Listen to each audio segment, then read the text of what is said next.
Assalamualaikum warahmatullahi wabarakatuh.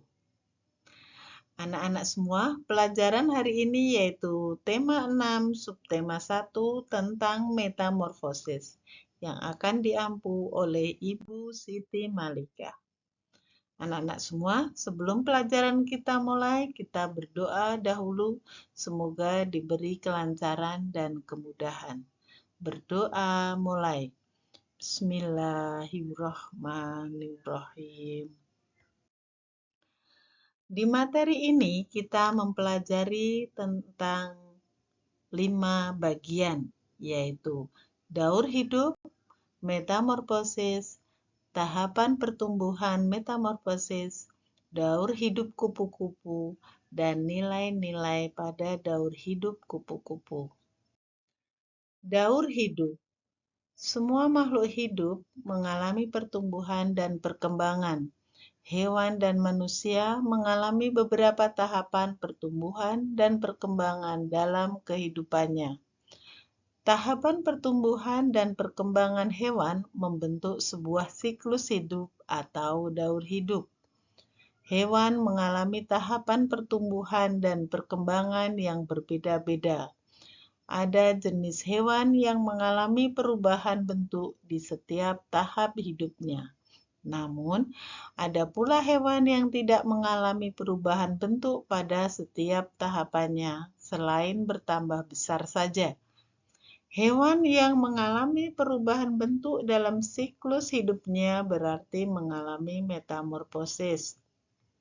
Sedangkan hewan yang tidak mengalami perubahan bentuk dalam siklus hidupnya berarti tidak mengalami metamorfosis atau amertamorfosis.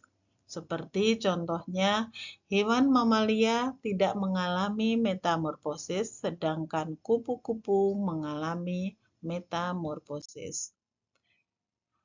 Metamorfosis sendiri dibagi menjadi dua, yaitu metamorfosis sempurna dan metamorfosis tidak sempurna. Untuk metamorfosis sempurna, yaitu mengalami perubahan di setiap tahapan, sedangkan metamorfosis tidak sempurna mengalami perubahan di beberapa tahapan. Tahapan pertumbuhan metamorfosis, yaitu metamorfosis sempurna mulai dari telur, larva, pupa atau kepompong, kemudian imago atau hewan dewasa. Sedangkan metamorfosis tidak sempurna yaitu telur, limfa atau hewan muda, kemudian imago atau hewan dewasa. Kemudian, daur hidup kupu-kupu. Salah satu hewan yang mengalami metamorfosis sempurna yaitu kupu-kupu. Dimulai dari kupu-kupu dewasa yang bertelur pada dedaunan tanaman dengan cara menempelkannya di bagian bawah daun. Kemudian, telur kupu-kupu tersebut menetas menjadi larva atau ulat.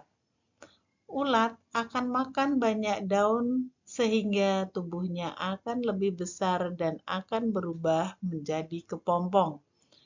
Saat sudah waktunya berubah menjadi kepompong, ulat akan membungkus tubuhnya dengan benang-benang alami dari daun.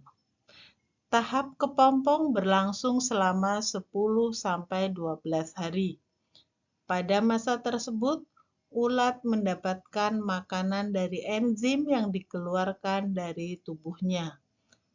Karena mengeluarkan enzim dari tubuhnya, ulat yang gemuk dan panjang bisa menjadi kecil dan ramping ketika menjadi kupu-kupu.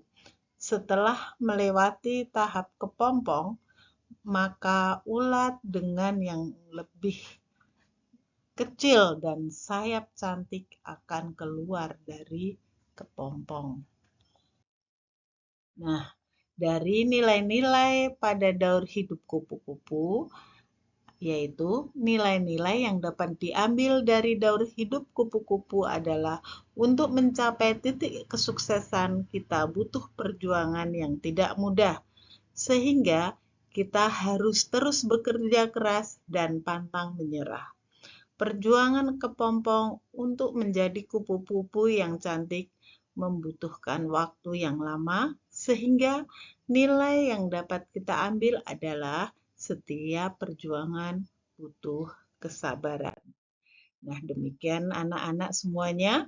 Wassalamualaikum warahmatullahi wabarakatuh.